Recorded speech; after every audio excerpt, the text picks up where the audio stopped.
Como o Dr. Zicarelli já adiantou, hoje a gente vai conversar um pouquinho sobre a hidrocefalia de pressão normal, né? A gente está falando de um tema exatamente como ele bem comentou, um tema que hoje se torna bastante atual. Então, não basicamente só no consultório do neurocirurgião, mas do clínico geral, saber identificar um pouquinho sobre essa doença e até direcionar para um tratamento correto é um passo bem importante. Basicamente, a minha aula foi dividida nesses tópicos. A gente vai falar um pouquinho da história, que na hidrocefalia de pressão normal é algo bem importante. A fisiopatologia com epidemiologia, né? Acho que é importante a gente ter uma ideia de quantos por cento das pessoas têm chance de ter essa condição, entrando em diagnóstico e tratamento. Eu gosto de começar essa aula um pouquinho com essa foto, que é uma foto bem representativa, uma foto do Salomon Hacking. Salomon Hacking era um neurocirurgião colombiano, tá? E na data de 1957, por volta dessa época, ele trabalhava no Hospital San Juan de Dios, e ele sempre foi um neurocirurgião muito apaixonado pela física, né? A neurocirurgia ainda hoje se envolve muito com a física. E essa é uma foto bem marcante, a gente vê algumas fórmulas matemáticas no quadro que na sequência vão se tornar um pouquinho mais atuais. Na época, o Salomon Hacking, ele tinha um caso de um paciente com 16 anos que tinha sofrido um traumatismo craniano relativamente grave e foi submetido à drenagem de um hematoma subdural, e esse paciente não melhorava, né? Então, isso gerou esse ponto de interrogação na cabeça do Dr. Salomon, pensando, o que está acontecendo? Eu fiz uma drenagem do hematoma, eu fiz um tratamento neurocirúrgico correto para a época e esse paciente não melhora. O que chamava atenção era que esse paciente, além da coleção subdural, ele tinha os ventrículos aumentados. Claro que nós estamos falando de 1957, é muito diferente de 2025. Então, o diagnóstico naquela época era com pneumoencefalografia, que o grande Walter Dandy desenvolveu. Então, vejam a dificuldade tanto de um diagnóstico quanto de implementar um tratamento. Veja que contemporâneo, né? Então, o Salomon decidiu o quê? Veja, eu estou num caso de um paciente que eu já drenei e não melhorou, e com o exame o ventrículo está dilatado, vamos fazer uma punção lombar. Então, a punção lombar do paciente mostrou uma pressão normal, e mesmo assim Salomon pensou, bom, com a punção, com uma pressão normal, mas o paciente logo pós-punção teve uma grande melhora, vão instituir um tratamento padrão de uma hidrocefalia, independente dessa pressão estar alta ou não. Então, aí o Salomon teve essa sacada e fez a derivação ventricular atrial na época, né, não peritoneal, como a gente vai comentar, e esse paciente que tinha 16 anos conseguiu retornar às suas atividades básicas, que era a escola, em 3 meses. Então, você veja, mesmo com a pressão normal, baseado num exame que hoje para a gente parece até obsoleto, mas foi um exame que fez o diagnóstico, ele conseguiu descobrir uma condição e voltou lá para suas anotações físicas, e é aí que entra a coisa, né? Matemática. Geralmente neurocirurgião e médico não gosta muito de matemática, mas de vez em quando a gente precisa se ater a ela. E aí ele lembrou de Blaise Pascal. Blaise Pascal falava assim, uma fórmula física bem simples, que a pressão é igual à razão da força pela área. Então, a pressão ela vai ser sempre uma constante, independente da força e da área. Isso quer dizer o quê? Você tem um ventrículo aumentado, a pressão dentro desse ventrículo ela vai se, digamos assim, espalhar dentro do ventrículo com o mesmo valor, e não vai ser uma pressão aumentada. É o mesmo princípio de um cilindro, de um pistão. Então, essa é uma fórmula que já foi anunciada há 300 anos atrás e basicamente afirma exatamente isso. Uma pressão é aplicada numa determinada área de um líquido confinado, essa pressão ela vai ser transmitida sem ganho ou perda para cada área semelhante do recipiente. Então, a ideia não é falar matemática, mas é para a gente entender que o ventrículo do paciente era grande, a pressão era normal, mas é porque, baseado nessa fórmula, a pressão estaria normal nessa situação. Então, a fisiopatologia dessa doença é basicamente isso. A gente tem que sempre lembrar da fisiopatologia. A ventriculomegalia, então esse ventrículo grande que esse paciente tem, ele tem relação com essa síndrome de efeito de pressão hidráulica. E aí o que acontece? A força que é exercida no ventrículo, ela é transmitida centrifugamente, comprimindo as áreas ao redor do ventrículo. Então, núcleos da base, tálamo, tudo isso vai sofrer a pressão que está dentro do ventrículo e a força que o ventrículo está exercendo. Qual que é o resultado disso? Diminui perfusão em núcleos da base. Então, o paciente vai ter os sintomas baseados nisso, né? Então, se a gente pega essa imagem e dá uma olhada em questão de perfusão, a gente consegue perceber que, ao redor do ventrículo, justamente um ventrículo já dilatado, há áreas de alteração de perfusão. Então, e esse é um dos critérios, até inclusive em alguns guidelines para a doença. Então, alteração de perfusão na periferia do ventrículo, né? Falando um pouquinho da epidemiologia da doença, né, é uma doença que tem alguma prevalência relativamente variável, mas a gente percebe que é uma prevalência que aumenta conforme a idade. Então, 0,2% de 70 a 79 anos, a gente está falando de quase 6% em pacientes com 80 anos ou mais. Então, muito comumente, esses pacientes podem ter uma hidrocefalia de pressão normal, E a gente vai comentar brevemente sobre os diagnósticos diferencial, mas aí o que acontece? Pacientes com hidrocefalia de pressão normal, invariavelmente vão ter outros diagnósticos concomitantes, como demência vascular, doença de Alzheimer, etc. Então, entrando agora na parte clínica, fugindo um pouquinho da matemática, depois que Salomão chegou à conclusão dessa doença, e na descrição, claro, descreveu a tríade como uma tríade de Hacking-Adams, e ela é basicamente muito simples. Esse paciente, baseado nessa fisiopatologia que a gente viu, vai ter um distúrbio cognitivo, né, lógico, uma incontinência urinária, então lembrar do controle urinário pelo sistema nervoso central até chegar na região sacral, e um distúrbio de marcha bem marcado. Então, esmiuçando um pouquinho melhor isso, de uma maneira breve, então a marcha desse paciente ela é uma marcha magnética, uma marcha de base ampla. Aí entra a parte que a gente comenta de um clínico geral saber ver isso. Não precisa ser neurocirurgião. Você vê um paciente com uma marcha diferente, você já tem que suspeitar de alguma doença neurológica. E no contexto de um paciente com mais idade, com ventrículos aumentados, essa é uma possibilidade. Eles costumeiramente têm desequilíbrio, tem uma lentidão da marcha, né? Então o paciente, além de se desequilibrar, ele anda devagar, uma base um pouquinho larga, mas não atáxico. E ele pode ter, em algumas vezes, um tremor. Veja que esse é um ponto importante. Então, invariavelmente, esses pacientes têm um parkinsonismo associado, uma doença de Parkinson também. Lembrar que a lentidão tem uma maior probabilidade de resposta após a derivação, né? Isso é algo bem importante. Então, aqui, 3 figuras bem básicas para a gente entender um pouquinho, comparando, por exemplo, no centro, uma marcha normal, então, um paciente caminha normal. O paciente com a doença de Parkinson, a gente vê que ele vai ter essa marcha de pequenos passos, necessitando de apoio, com tremor, geralmente em membro superior. E a hidrocefalia de pressão normal, a base está larga, ele não é atáxico, mas ele é lento. Então, ele anda com uma base larga e devagar, né? A incontinência urinária, então, existe uma hiperatividade do detrusor, né? Não vou entrar em detalhes com relação à fisiopatologia, mas, basicamente, os pacientes têm uma incontinência urinária com aumento de frequência, muitas vezes urgência, e, na pior hipótese, a incontinência. E aí vem o distúrbio cognitivo, né? O diagnóstico tem muita relação com o distúrbio cognitivo, então o paciente vai ter déficits frontais, lentidão psicomotora e de comprometimento relacionado a funções executivas e visoespaciais, né?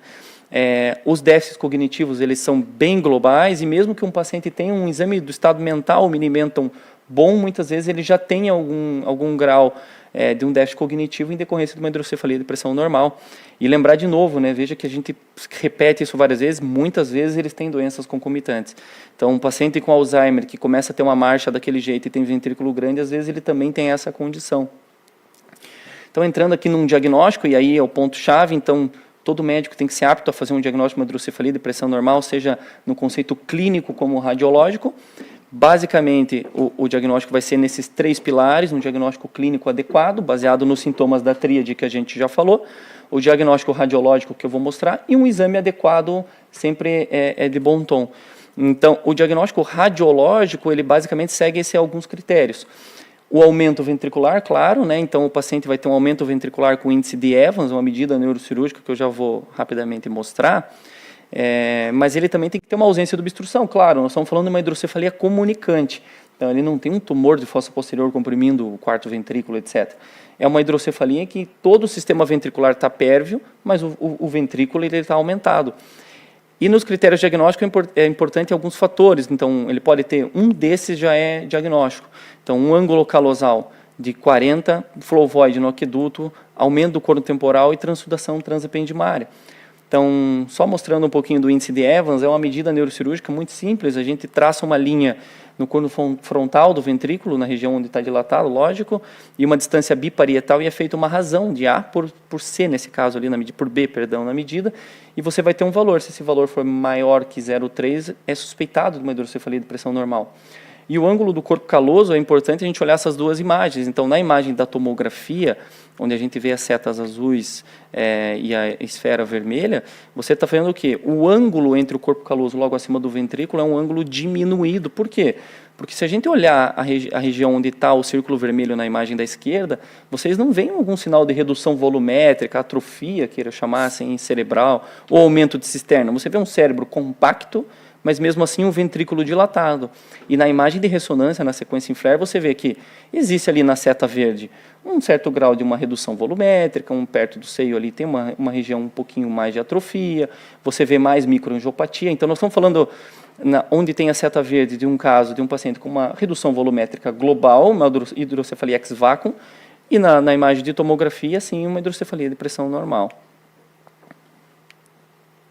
Vamos passar para frente, só um pouquinho. Ok. Deixa eu passar aqui, vamos ver. Acho que travou a apresentação. Aí. Então, a gente também pode ter um dos critérios, que é o flow void no aqueduto, né? É um critério, inclusive, diagnóstico, tá? Que é o aumento da passagem de líquor no aqueduto cerebral. Também entra nos critérios diagnósticos. Agora está indo certinho. O aumento do corno temporal, a gente vê duas imagens de tomografia em cortes axiais, em que o corno temporal está relativamente dilatado, então também entra como um dos critérios, né? E aí entra, acho que é o pilar da medicina em geral, que o diagnóstico ele é multiprofissional. Então, nós estamos falando de um neurologista que vai atender esse paciente no consultório, mas pode ser um clínico geral. Um bom neurocirurgião avaliando o caso, avaliando a imagem, fazendo essas medidas, discutindo o caso em equipe. Um neuropsicólogo que vai fazer essa avaliação cognitiva do paciente. Um fisioterapeuta que vai fazer uma possível avaliação da marcha junto com toda a equipe. E o neuroradiologista, claro. Entrando nos testes específicos, assim, o teste que é, em teoria, mais conhecido e talvez mais usado para o diagnóstico da hidrocefalia de pressão normal é o TAP test, né? A gente vai comentar um pouquinho dele, porque é o teste talvez mais fidedigno. Existe a possibilidade de fazer uma drenagem lombar externa, basicamente você pensa como o Salomon Hacking pensou em 1957, você coloca um dreno na região da coluna lombar desse paciente drenando o líquor e faz avaliações. Então, faz uma avaliação pré-dreno, vê como ele está do ponto cognitivo e do ponto marcha, inclusive incontinência, coloca o dreno e avalia, uma possibilidade. Alguns testes que no Brasil praticamente a gente quase não faz, em região da Europa, alguns países ainda fazem, são testes de resistência ao fluxo de líquor, e biomarcadores, que a gente vai comentar rapidamente, é uma questão mais futuro.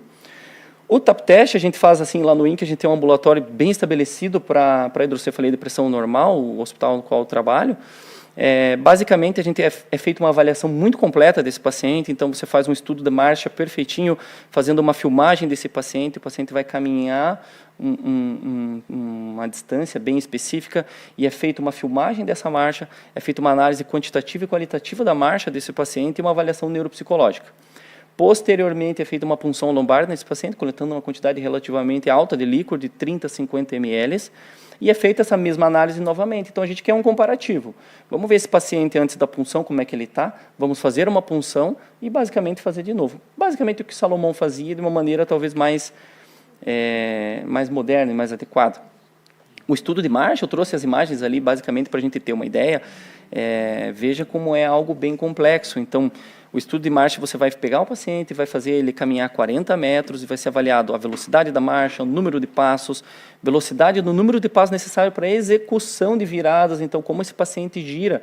Lembrar que o girar na marcha de um paciente com esse tipo de comorbidade é importante para diferenciar, por exemplo, de um parkinsoniano, que tem aquela virada em bloco. As alterações de equilíbrio. Então, é uma análise extremamente minuciosa da marcha com velocidade, com tempo bem perfeitinho para você ver se esse paciente, como ele estava antes, como é que ele estava depois e até 24 horas depois dessa punção lombar. E a avaliação neuropsicológica, basicamente, consiste em você fazer uma análise de diferentes domínios cognitivos. Então, velocidade de processamento, funções executivas, velocidade psicomotora, memória recente, orientação. Então, é feito até algum levantamento do ponto de vista comportamental e funcional desse paciente. Então, você tem que ter certeza como esse paciente está antes do teste para depois de fazer a punção lombar ver o quanto ele vai conseguir melhorar. E o que eu comentei de futuro é que assim, alguns trabalhos têm saído cada vez mais costumeiramente, algumas revisões, mostrando que alguns biomarcadores, principalmente no líquor, podem favorecer um diagnóstico. Como a gente comentou lá no começo, essa diferença entre o que é um Alzheimer, o que é uma demência do corpus de Levy, ou o que é um Parkinson, muitas vezes é muito difícil, esses diagnósticos estão concomitantes e você fica na dúvida, será que vale a pena fazer a cirurgia nesse paciente, será que não? Então, alguns marcadores, beta-amiloide 42, proteína tal fosforilada, eles tendem a ajudar nesse diagnóstico, é algo ainda bem futuro, não é bem estabelecido, mas é algo que pode ajudar no diagnóstico e, quem sabe, até diminuir a chance de você precisar de um teste um pouco mais, não vou dizer agressivo, mas mais invasivo, que é uma punção lombar. O diagnóstico diferencial a gente comentou bastante, então o principal, sem dúvida, claro, é você ter certeza que não é uma hidrocefalia obstrutiva, o paciente não tem nenhuma lesão obstrutiva, uma doença de Alzheimer, parkinsonismo, demência por corpus de Levy, etc. Diagnósticos de quadros demenciais, principalmente. Com relação à resposta ao tratamento, a gente vai falar de algo mais atualizado, mas, em geral, a marcha é o principal sintoma que a gente vê mudar, né? Então, se esse paciente cognitivamente está relativamente bem, a incontinência não é o problema, mas a marcha é o problema, esse é o paciente que precisa ser operado porque ele vai ter uma melhora em geral, né? Curiosamente, aquela ressonância que a gente viu do flow void no aqueduto, eles tendem a indicar uma boa resposta ao tratamento, e a pacientes com aquela hipoperfusão periventricular que a gente comentou. O tratamento, claro que eu não vou me ater à questão técnica cirúrgica, mas basicamente consiste no que o Salomon fez lá em 1957, mas hoje, em geral, a gente faz a derivação ventrículo-peritoneal. Claro que pacientes que têm algum problema abdominal, eles podem ser submetidos à derivação ventrículo-atrial. Então, você coloca um catéterzinho dentro do ventrículo do paciente e esse catéter vai drenar líquor para dentro do peritônio, né? Um sistema de drenagem. Geralmente a gente faz isso no serviço do qual eu trabalho no ponto de Frazier, a gente vai mostrar uma imagem já ilustrando isso um pouquinho, e preferencialmente com uma válvula regulável, né? Para o médico geral, é importante a gente entender assim, o que a gente faz então? Nós estamos falando que o paciente tem um ventrículo grande, a pressão é normal. Então eu coloco um catéter lá em cima, associado a uma válvula da qual eu tenho geralmente o controle. Então é como uma comporta de uma usina hidrelétrica. Então basicamente eu vou fazer com que tenha uma drenagem mais adequada e não excessiva. Eu não quero que esse paciente drene muito líquor e vá ter uma complicação, que é um hematoma subdural, um sangramento cerebral, etc. Então a gente coloca um sistema de válvula para poder ir drenando esse líquido de maneira lenta e o paciente ter a melhora progressiva. Geralmente é necessário 2 dias no hospital para o tratamento. É um tratamento pouco invasivo, em que, em geral, a gente usa esse ponto craniométrico, né, o ponto de Frazier, e faz parietal, mas é possível fazer frontal também, e existem outros pontos craniométricos, é mais uma questão de rotina, né? E na imagem do lado, uma radiografia, o que a gente está vendo? A gente está vendo o catéter subindo em direção ao crânio e essa válvula redondinha, né? O que é importante dessa radiografia, por que eu trouxe? Para a gente entender que o paciente com esse tipo de válvula regulável para esse tipo de doença, ele vai se beneficiar na seguinte situação. Então, você colocou a válvula num paciente e ele teve uma hiperdrenagem, drenou muito. Então, o paciente fez algum sintoma de hiperdrenagem. Veja que hoje o sistema de regulagem desse tipo de válvula é tão simples que você, basicamente, em contato com a pele do paciente, não precisa fazer nenhum tipo de cirurgia, você mexe na pressão, como uma comporta de uma usina. Então, vou aumentar um pouquinho a pressão, quero drenar menos, vou baixar a pressão, quero drenar mais, e assim vai. Então, você consegue ter um controle de como está a hidrocefalia desse paciente e ajustar a pressão com base no equilíbrio dele. Então, isso é o que tem de mais moderno. Então, eu trouxe alguns artigos com relação à resposta do tratamento, já estamos finalizando, mas, basicamente, alguns artigos mostram principalmente aquilo que a gente comentou, o grau de melhora da marcha, a marcha é sempre o principal fator. Então, a gente opera pensando muito em tudo, né, na tríade de Hack, então na parte de memória, no cognitivo, na parte de incontinência, mas a gente sabe que a marcha é o que a gente consegue ajudar mais, né? Então, esses 2 artigos mostram mais ou menos isso, que o grau de melhora da marcha é maior, então chega a quase 80% em relação às outras comorbidades, lembrando que as outras também têm um grau de melhora. Uma coisa que eu achei muito, muito interessante foi quando eu recebi o convite para a aula do dia 18 hoje.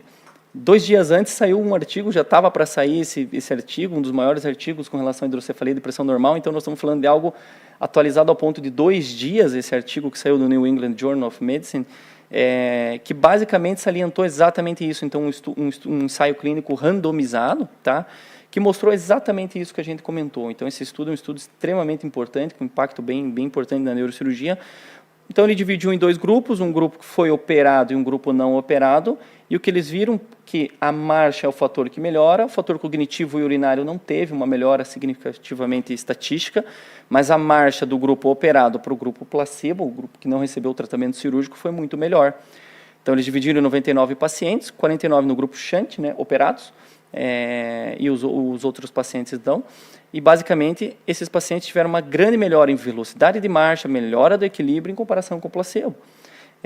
Não houve uma mudança significativa na cognição e incontinência, mas lembrar que alguns artigos já mostraram, tem um grau de melhora, mas a marcha é o que a gente percebe que é a grande diferença.